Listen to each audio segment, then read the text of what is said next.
Tu has conreat diferents gèneres, et trobes molt còmode en la novel·la, però crec que en el conte curt també ets excel·lent.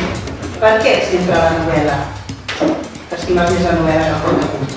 Precisament tu que no ets molt prolífera en les descripcions i que vas molt al gran, la novel·la, ets molt ràpida, dinàmica a l'hora d'escriure, doncs jo crec que el conte curt et va molt bé. Jo el que he llegit teu de contes curts m'ha encantat.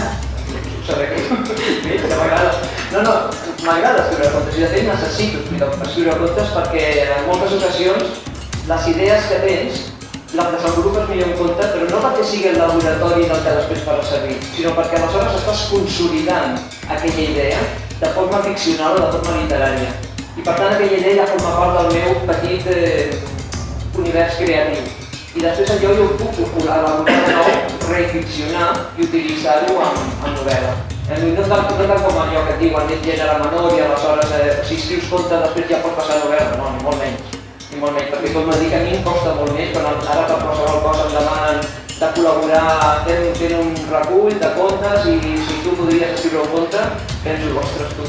Déu-n'hi-do, sí, és que m'he de posar els piles perquè és que és un altre gènere totalment diferent, amb uns recursos totalment diferents, amb unes característiques diferents i jo estic ara més acostumat a la novel·la. He notat en les teves novel·les que els diàlegs són molt dinàmics i que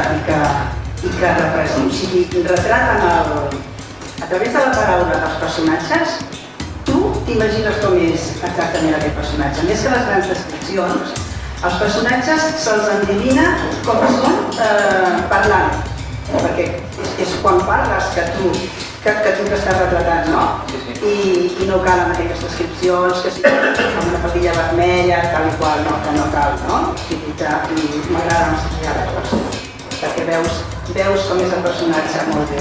L'estil, parlem del teu estil, que és molt clar, és molt dinàmic, molt directe, amb poques descripcions, sinó que el lector ha d'anar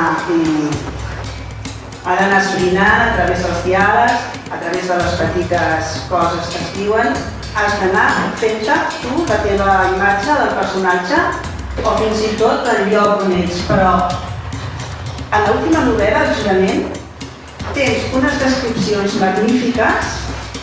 El representant em sembla que és un incendi, l'incendi de Londres, el 1666, i després el d'una taverna d'aquella època és una descripció magnífica, que fins i tot et fa fàstic que vomitaries, de veritat, de tan ben escrita que està. I ara tens alguna cosa entre mans o què? De fet, tinc acabada una novel·la, que la vaig acabar d'escriure aquest any passat, el 2018, i estic començant a provar de publicar-la. Tinc també un poemari acabat i també a veure si aconsegueix una publicació. I m'estic debatent entre projectar una novel·la que comença a configurar-se ja dins del meu coco o un recull de relats que també ja tenia més o menys estructurat de fa un temps, que tenia més o menys pensat i estic dubtant cap a on tiro, si vaig cap a la novel·la o em poso amb els contes. Tinc un dubte aquest. Encara no sé què faré.